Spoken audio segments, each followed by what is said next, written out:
Emma Wilson stared at her empty ring finger, the pale band of skin where her wedding ring had once resided, standing out like a silent accusation against her flesh. 23 years of marriage, summarized in that small circle of lighter skin. She ran her thumb over the spot, feeling phantom metal, as though her body still couldn't accept what her mind had discovered 3 days ago.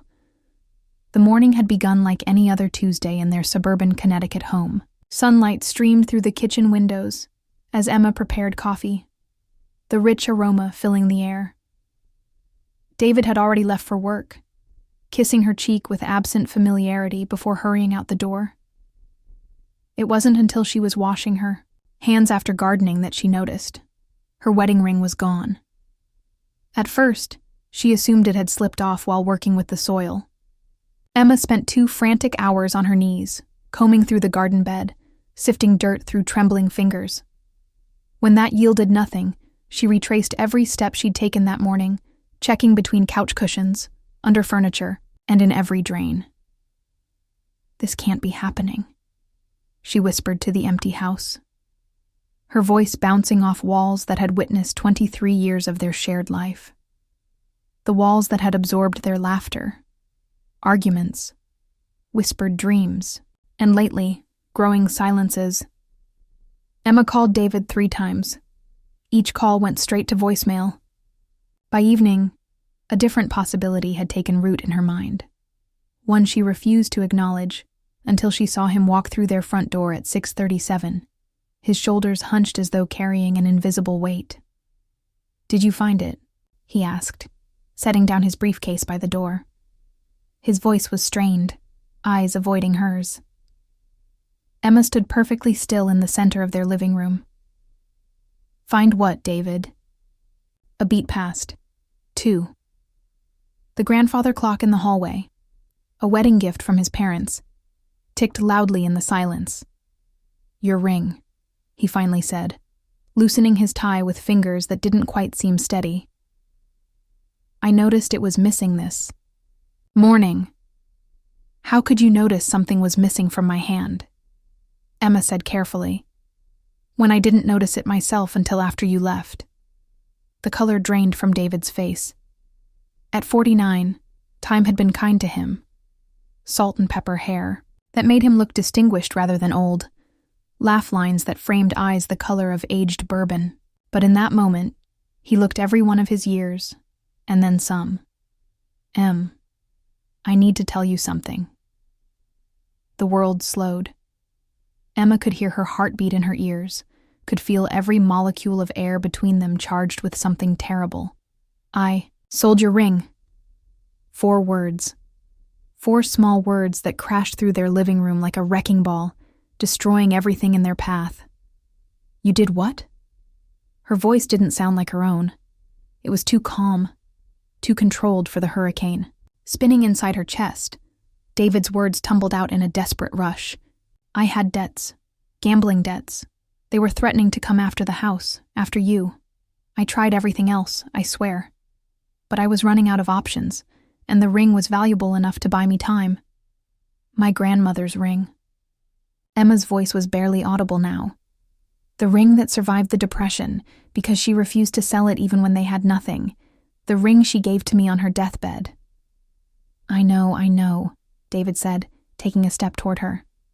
"I'm going. To get it back, I promise. It's just a temporary solution. Stop." Emma held up a hand. "Don't come any closer." He froze, his face a portrait of misery. "You took something that didn't belong to you," she said, each word clear and precise. "You didn't ask. You didn't tell me about these supposed debts. You just took it. While I was sleeping." David swallowed hard. "I was ashamed. And now I'm ashamed," Emma replied. "Ashamed that I didn't notice what was happening. Ashamed that I trusted you so completely that I didn't even think to check my own husband might be stealing from me." The silence that followed was deafening. 23 years of shared history hung between them. The births of their children, now grown and living their own lives. The loss of parents, career successes and failures, homes bought and sold, Anniversaries celebrated and sometimes forgotten. All of it suddenly cast in a new light. "Where did you sell it?" she finally asked. "Markham's Jewelry, downtown." Emma nodded once, processing this information with a strange detachment. She felt as though she were floating above the scene, watching herself and this stranger who wore her husband's face. "I'm going to bed," she said, turning toward the stairs. "Don't follow me. Emma, please. I said don't follow me." She paused at the foot of the stairs, not turning to look at him. "I need to think, and you need to figure out how you're going to fix this. Not just the ring, David. Everything." That night, Emma lay awake in their bed, the left side conspicuously empty. She twisted her bare ring finger, feeling phantom metal that wasn't there. It wasn't just about the physical object, she realized, as tears silently tracked down her temples and into her hair. The ring had been a symbol, a daily reminder of promises made and kept. And now its absence was a different kind of symbol, of promises broken, of trust shattered. She could hear David downstairs, moving restlessly through the house. The refrigerator opening and closing, water running in the kitchen sink, the creak of the couch as he settled there for the night. The familiar sounds of their home now felt like the soundtrack to a stranger's life. Emma turned on her side and watched moonlight filter through the curtains, casting silver patterns across the bedroom wall. 23 years, and she'd never slept in this bed without her wedding ring. She closed her eyes, feeling something break inside her chest. Not just her heart, but something deeper. The foundation upon which she'd built her adult life had cracked, and she wasn't sure anything could repair it. In the morning, she would need to make decisions. But for now, in the darkness of a bedroom that suddenly felt too large, Emma allowed herself to grieve for what was lost. Not just a ring of gold and diamonds, but the unwavering faith she'd had in the man sleeping downstairs.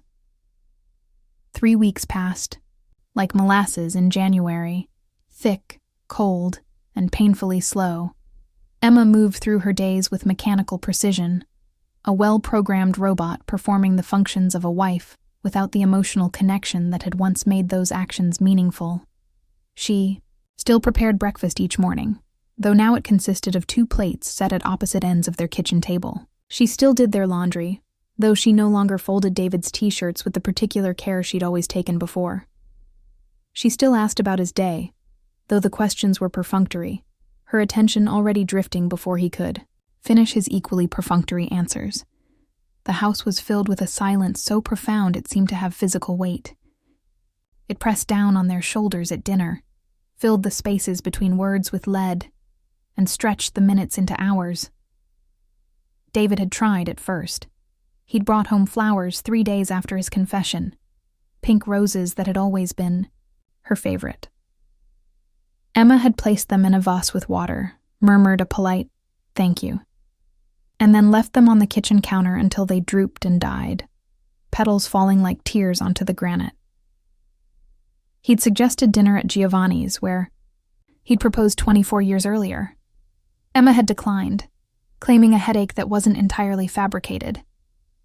The thought of sitting across from him in that intimate lighting, pretending that everything was normal, had made her physically ill. By the second week, David had stopped trying so hard. A new kind of tension had replaced his initial panic, a resentful awareness that his apologies weren't working as quickly as he'd expected. He began arriving home later, his explanations about work demands falling into the vacuum between them. Emma wasn't sure what hurt more, his initial betrayal or his apparent expectation that she should simply get over it, as though selling her. Grandmother's wedding ring without permission was equivalent to forgetting to pick up milk on the way home. On Tuesday of the 3rd week, Emma found herself standing before the bathroom mirror, studying her reflection with clinical detachment. At 47, she was still attractive, her chestnut hair now threaded with silver that she refused to color, laugh lines etched around eyes that had seen both joy and sorrow. Those eyes looked different now, though. Harder. Wiser, perhaps, but less trusting. She lifted her left hand, examining the pale band where her ring had been.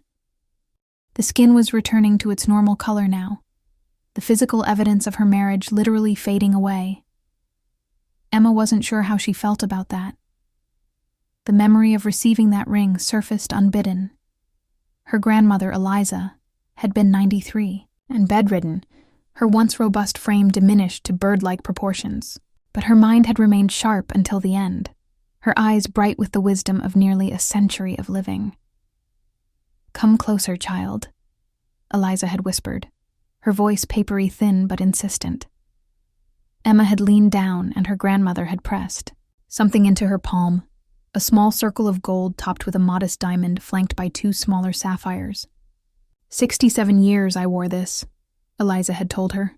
Through wars and peace, wealth and poverty, joy and heartbreak.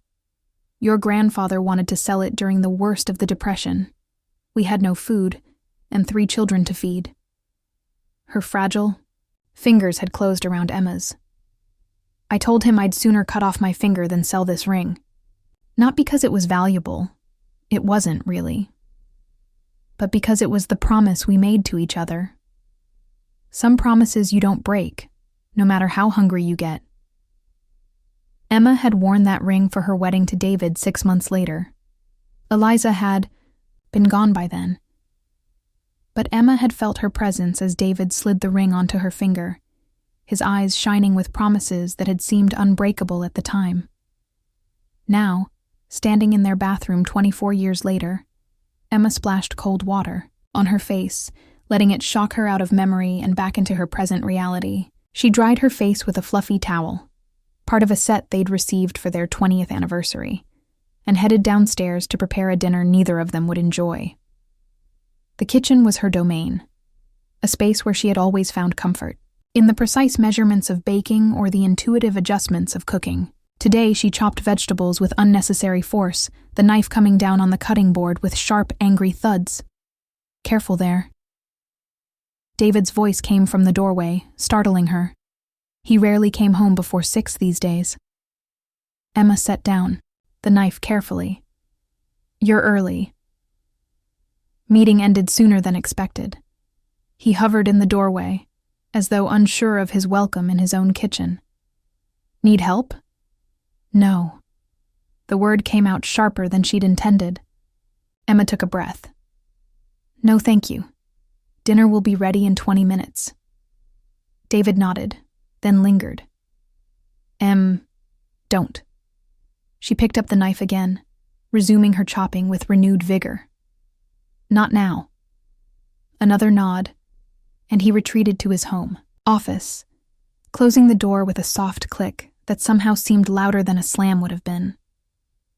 Dinner was a silent affair, broken only by the scrape of utensils against plates and the occasional request to pass the salt. Emma found herself studying David when he wasn't looking. The new lines around his mouth, the slight stoop to shoulders that had once stood military straight. He looked older, worn down by the weight of his secrets and her silence. "I spoke to Thomas today," David said suddenly, mentioning their 21-year-old son who was currently studying abroad in Spain. Emma's fork paused halfway to her mouth. "How is he?" "Good. Loving Barcelona. Says the architecture is even more impressive than the pictures in his textbooks." David's voice held a note of forced cheerfulness. "He asked about you. Said you haven't been answering his texts." Guilt washed over Emma. She'd been so absorbed in her private pain that she'd neglected even her children. "I'll call him tomorrow," she promised, meaning it. David nodded, seemingly encouraged by this small moment of normal conversation. "And Lily called yesterday while you were at your book club. She's been accepted for that summer internship in Chicago." "That's wonderful." A genuine smile touched Emma's lips for the first time in weeks. Their 19-year-old daughter had been anxiously waiting to hear about the prestigious architectural internship. "I'll call her tonight." The moment of warmth faded as quickly as it had appeared, leaving them once again adrift in the sea of what remained unsaid. Emma cleared the table while David loaded the dishwasher, their movements a carefully choreographed dance to avoid physical contact. Later, after David had retreated to the guest room that had tacitly become his bedroom, Emma sat in their home office, staring at the blank screen of her laptop. She opened a new document and began to type, her fingers finding words for feelings she couldn't yet voice aloud. Dear David, I keep thinking about the moment I realized my ring was missing. That split second of confusion, followed by panic, followed by the sick certainty that something was deeply wrong. I wonder if you felt anything similar when you slipped it from my finger while I slept. Did your hand tremble? Did you hesitate? Or was it merely a transaction by then, a means to an end? I've spent 3 weeks trying to understand. Not just why you took it, but why you didn't tell me about the gambling, about the debts. We've faced hard times before. We survived the recession when you were laid off. We made it through my father's medical bills and your mother's long decline. We did it together, shoulder to shoulder, a united front against whatever life threw at us. Or so I thought. But you chose to face this alone. Worse, you chose to betray me rather than confide in me. And I'm left wondering what that says about how you see me, how you see us. I keep washing my hands and feeling the absence of my ring. It's like a phantom limb, gone but still somehow there. Maybe that's what our marriage has become. Something that no longer exists in reality but that I can still feel, an echo of what once was. I don't know if I can forgive you. More importantly, I don't know if I can trust you again. And without trust, what do we have? 23 years of shared history, yes. 2 wonderful children, absolutely. A house filled with memories, certainly. But a marriage? I'm no longer sure. Emma. She stared at the screen for a long moment, then saved the document without printing it. These words weren't ready to be shared. Perhaps they never would be. But something about writing them down had shifted something inside her. The knot of pain in her chest loosened slightly, allowing her to take the first deep breath she'd managed in 3 weeks. Emma closed the laptop and moved to the window, gazing out at the streetlights illuminating their quiet neighborhood. Across the street, the Johnsons' living room lights were on, silhouettes moving in what looked like a family game night. 2 doors down, the Patels' new baby was likely being rocked to sleep.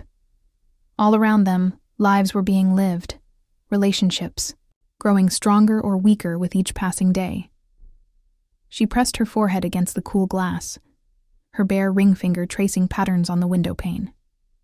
23 years was a long time to invest in another person, too long to walk away without fighting for what they'd built. But fighting required strength, and right now, Emma wasn't sure how much strength she had left. As she turned from the window, her gaze fell on a photograph hanging in the hallway. Emma and David on their 20th anniversary, foreheads touching, laughing at some shared joke while their children rolled their eyes good-naturedly in the background. They had looked so happy, so connected. Had it been real? Or had the cracks been forming even then? Hairline fractures in the foundation that she'd been too blind to see. Emma didn't have answers, only questions that circled her mind like restless birds. But as she prepared for another night of fitful sleep, one thing became clear. She couldn't continue in this limbo indefinitely. Something would have to change. And soon. On the 23rd day of their silent war, something changed. Emma sensed it the moment David walked through the front door at 5:15, 45 minutes earlier than his recent pattern. There was something different about his posture, something altered in the careful way he set down his briefcase and hung up his coat. Emma stood in the kitchen doorway, dish towel in hand, watching as he straightened his shoulders like a man preparing to face a firing squad. When he turned and saw her, his eyes held a new emotion. Not the defensive guilt of recent weeks, nor the frustrated impatience that had followed. Instead, she saw a vulnerable hope that made her breath catch. "Hi," he said simply. "You're early," she replied, an echo of words spoken many times over the past few weeks, but somehow different now. David nodded, his hands fidgeting slightly before disappearing into his pockets. I wanted to catch you before dinner preparations. I was hoping we could talk. Emma considered this request, weighing it against the wall she'd carefully constructed between them. Finally, she nodded once. Let me finish drying these dishes first. Can I help? He asked, his voice careful, like someone approaching a wounded animal. A brief hesitation, then. Sure. They worked in silence for several minutes, David drying plates and stacking them, with excessive care while Emma washed the remaining pots from her afternoon baking. The familiar domestic rhythm felt both strange and comforting, like returning to a childhood home now occupied by new owners. When the last pot was dried and put away, Emma turned to face him fully. What did you want to talk about? David took a deep breath. Not here. Can we sit down? They moved to the living room, taking seats at opposite ends of the sofa where they had once curled together watching classic films on Sunday afternoons. The distance between them might have been measured in inches, but it felt like miles. David reached into his jacket pocket and withdrew a small box, not velvet like the original that had held her grandmother's ring, but a simple cardboard jewelry box with a retailer's logo Emma didn't recognize. I've been trying to find the right words for 3 weeks, he began, his voice low and rough with emotion. I've written speeches and torn them up. I've practiced apologies in the car during my commute. None of them seemed adequate. He set the box on the coffee table between them. Nothing I can say will undo what I did. But I need you to know how profoundly sorry I am, Emma. Emma stared at the box, not reaching for it. Is that— No, David interrupted quickly, his face flushing. It's not your grandmother's ring. I'm still working on getting that back. He swallowed hard. This is just a placeholder, a promise that I'm going to make this right. Emma's throat tightened. You sold it. How can you possibly get it back? I've been working overtime, taking on extra projects. I've spoken to Markham, and he's agreed to hold it for me until I can buy it back. David leaned forward, his eyes never leaving her face. I've also been seeing someone.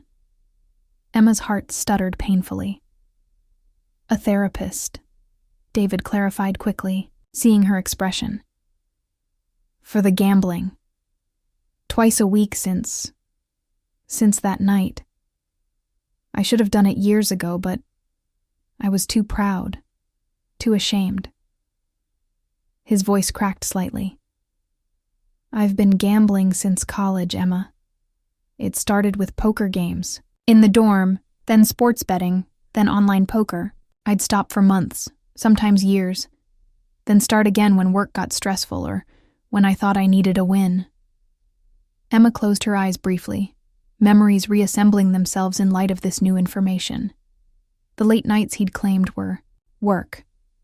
The mood swings that seemed tied to certain sporting events. The occasional financial crunches that never quite made sense given their income. Why didn't you tell me?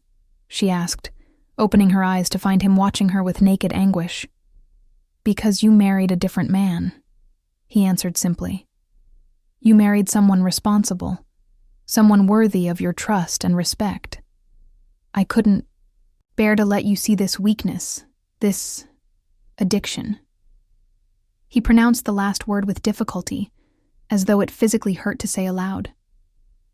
Each time I stopped, I convinced myself it was over for good, that you never needed to know, until you ran out of options, Emma said, her voice steady despite the turmoil inside. David nodded miserably. The debt got out of control this last time. I borrowed money from people I shouldn't have. When they threatened to come to our home, to involve you and the kids, I panicked. He ran a hand through his hair, leaving it standing in disheveled spikes. I pawned my watch first, then my grandfather's cufflinks. But it wasn't enough. So you took my ring while I slept. Emma finished for him, the image still painful enough to make her wince. Yes, The word seemed to physically pain him. "It's the worst thing I've ever done, Emma. Not just because it was valuable to you, but because it represented everything I was destroying. Your trust, our history, my integrity." He gestured toward the box. "I know this can't replace what I took. Nothing can. But I wanted you to have something to wear until I can get your real ring back." Emma finally reached for the box, opening it slowly. Inside lay a simple band of white gold, similar in style to her grandmother's ring but without the diamond and sapphires. It was clearly not expensive, probably the best he could afford given his financial situation. "I'm not asking for forgiveness," David continued softly. "I haven't earned that yet. I'm just asking for a chance to try and make things right. Not just the ring, but everything." Emma lifted the ring from the box, feeling its lightness compared to the substantial weight of her grandmother's ring. She turned it in her fingers, watching how it caught the late afternoon light streaming through the windows. "I've been trying to understand why I'm so hurt," she said finally, her voice thoughtful. "It's not just about the ring, although that matters deeply to me. It's what it represented. You didn't just take a piece of jewelry, David. You took my choice. You decided that your problems were yours alone to solve, that I wasn't to be trusted, with the truth that my most precious possession was yours to dispose of." She looked up at him, her eyes clear and direct. "You made me irrelevant in my own marriage." David flinched as though she'd struck him. "Emma, no. Let me finish," she said quietly but firmly. "For 3 weeks I've been waiting for something. Not just an apology, but a sign that you understand what was really broken here. It wasn't just trust, David. It was partnership. It was respect." She closed her fingers around the simple band. "This ring isn't my grandmother's. It doesn't carry her history or her strength. But it does tell me something important, that you're finally willing to be honest, to be vulnerable, to admit that you can't fix this alone." She met his gaze steadily. "That's a start." "Does that mean—" David began, hope threading through his voice. "It means I'll wear this ring while you work to get back the original," Emma interrupted. "It means I'm willing to see where your actions take us, not just listen to your words. It means I'm not leaving, at least not yet." She slipped the simple band onto her finger, where it sat loosely, slightly too large for her slender hand. "But David, I need you to understand something. I'm not the same woman I was 3 weeks ago. The Emma who trusted blindly, who put your needs before her own without question, who built her entire identity around being your wife. She's gone." David nodded slowly, pain and understanding mingling in his expression. "I want to know this, Emma," he said quietly. "I want to be worthy of her trust, even if I have to earn it back penny by penny, day by day." Emma stood, suddenly exhausted by the emotional weight of their conversation. "It's a beginning," she acknowledged, "but the rest will take time, and work, from both of us." As she moved toward the stairs, David's voice stopped her. "Emma?" She turned, one hand on the banister. "Thank you," he said simply. "For not giving up on us completely." Emma didn't respond immediately, studying the unfamiliar ring on her finger. Finally, she looked back at him. 23 years is a long time to share with someone. It deserves at least a fighting chance. That night, as Emma prepared for bed, she found herself staring at the simple band on her finger. It felt wrong, too light, too loose, too new. But it also represented something important, a bridge back to possibility, if not certainty. She thought of the look in David's eyes as he'd presented it to her, not demanding forgiveness, not expecting an immediate return to normalcy, but offering a humble beginning. The David she'd married would never have admitted weakness, would have bristled at the suggestion he needed help. This new David, stripped of pretense by his own terrible choices, seemed different. Broken, yes, but perhaps more authentic than he'd been in years. As she turned out the light, Emma wondered what tomorrow would bring. Not healing. That would take far longer than a single conversation. But perhaps the start of understanding.